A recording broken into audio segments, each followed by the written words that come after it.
Olá, eu sou Ariadne Cruz e hoje inicio uma nova série de vídeo-reportagens, O Intervalo de Ouro. A maior parte da população brasileira, cerca de 80%, é interessada na boa alimentação, segundo a Federação das Indústrias de São Paulo. Baseado nesse assunto, iremos abordar no programa de hoje sobre o que é o intervalo de ouro. Você já ouviu falar nesse termo? Você conhece o termo o intervalo de ouro? Não, não conheço. Não. Não tem a mínima ideia do que seja? Não tenho. Não, Não? Não tem a mínima ideia? não faço ideia. Sei não. Não sei responder.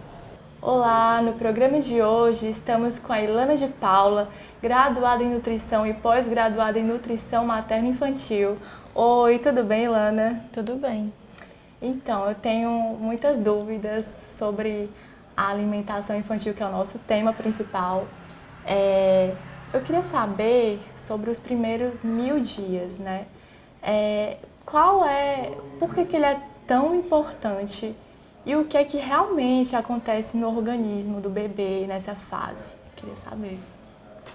Assim, os primeiros 1000 dias é uma expressão que vem ganhando mais força ultimamente, que ele diz respeito aos primeiros 1000 dias de vida do bebê, né, que corresponde ao período da gestação, o primeiro ano de vida e o segundo ano de vida.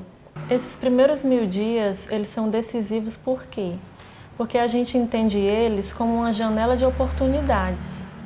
O que é isso? É um intervalo de ouro, é um momento oportuno para que intervenções positivas de caráter preventivo possam ocorrer tanto na gestação, interferindo diretamente na saúde da criança ainda dentro do útero, como nos 2 primeiros anos de vida, que nesse aspecto corresponde não só à questão da alimentação da criança, que inclui prioritariamente, logo ao nascer e até os 6 meses de vida exclusivamente a amamentação, e após esse período a introdução dos alimentos, como também aspectos relacionados à questão psicológica, de afeto, de desenvolvimento social, toda a parte que diz respeito ao desenvolvimento da criança como um todo. Então, isso são os primeiros 1000 dias. É esse intervalo de tempo que é decisivo e importante para que a criança cresça e se desenvolva de maneira adequada, contribuindo para um futuro melhor e uma melhor qualidade de vida. Então, quer dizer que a alimentação, nesses primeiros 1000 dias, ela repercute de uma forma bem mais forte, né, na vida do bebê. Eu gostaria de saber se essa alimentação ela afeta só a fase enquanto é bebê, até os 2 anos de idade, ou ela repercute até um período mais longo. Como é que é isso? Ou não, é só essa fase mesmo?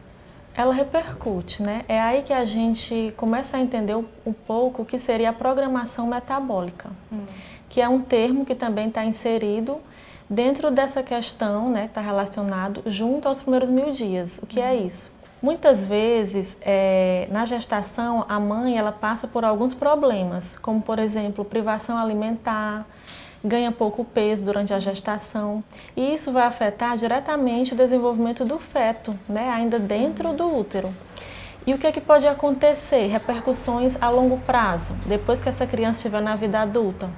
Ela pode ser uma criança que depois, dependendo da oferta do ambiente, de como esse meio ambiente, os fatores externos, como se é sedentário ou não, qual é o tipo de alimento que está ingerindo, se é um alimento mais calórico, que tem uma maior densidade calórica ou não, se é um alimento rico em gordura, rico em açúcar. Pode ser um adulto que ele vai ter uma obesidade, porque já foi algo que foi predisposto durante a infância. Então, a gente já viu que a alimentação ela tem um poder bem grande, né, na vida do adolescente, não só do bebê, até os 2 anos de idade.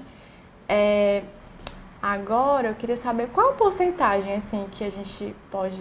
Tem alguma porcentagem que essa alimentação atinge? A alimentação, mesmo que seja correta, ela tem um certo nível que ela pode atingir de interferência na vida, na genética, na intervenção de doenças ou não.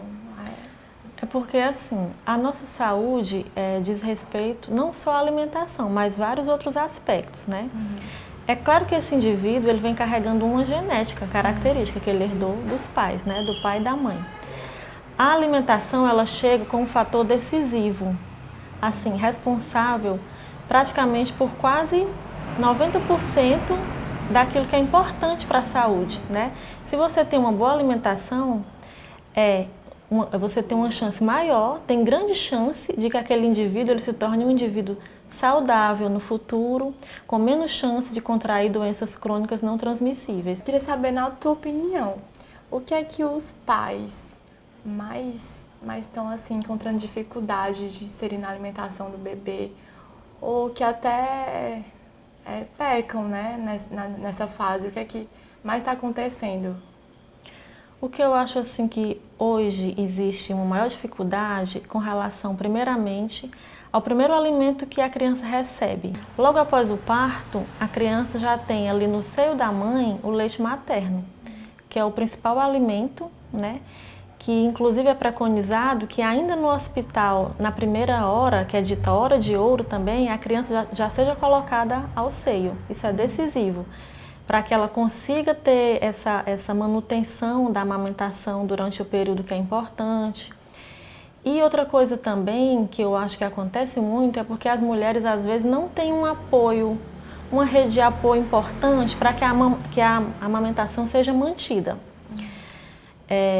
Uma mãe que se alimentou bem durante a gestação e que no período de amamentação continua se alimentando bem, a criança ela sente o sabor dos alimentos que a mãe consome já no útero, e esse sabor também passa para o leite materno. Você tem dicas para os pais, ou de primeira viagem ou não, que querem atuar de uma certa forma mais efetiva na alimentação dos seus bebês, na questão da prevenção? Você tem alguma dica de alimentos que se sobressaem dentre a maioria? Assim, o ideal, né, que a gente sempre recomenda e bate muito nessa tecla, é que você não ofereça para os seus filhos alimentos que você desembala, né? No caso dos alimentos industrializados, você tem que desembalar. Você desembala um pacote de biscoito, você desembala um pacote de salgadinho. O ideal é que você ofereça alimentos que você descasca. Você descasca uma banana, você descasca uma fruta, você descasca um legume. E também uma dica muito importante é que logo na transição da saída do período de amamentação para o período de introdução alimentar, você tente oferecer os alimentos uma consistência mais firme, levemente amassados. Não vá diretamente liquidificando ou passando em peneira, porque ali você tira totalmente a característica do alimento. Muitas vezes os pais eles misturam várias frutas numa mesma preparação e a criança acaba sem saber qual é o sabor predominante ali, né? Então isso é importante. E também não forçar nem coagir as crianças a comer, porque isso faz com que ela associe o momento de se alimentar, a hora da refeição, como algo ruim, algo que ela vai ser punida ou castigada, um momento de sacrifício. Tem alguma coisa que você acha essencial e muito importante falar para o pessoal? Eu, assim, como uma defensora da amamentação, né, eu acho que amamentar, independente de ser exclusivamente os 6 meses ou não, é uma decisão da mulher, mas eu acredito que é uma oportunidade que cada mulher pode dar ao seu filho, porque é muito importante, já tem vários estudos falando sobre a importância do aleitamento materno, não só em questão de nutrientes, tudo aquilo de bom que ele carrega e que a criança vai receber, mas a questão do vínculo com a mãe, né? Desse vínculo da criança ao seio da mãe. Isso traz várias coisas que permeiam o mundo e o contexto do social, né? Do psicológico da criança.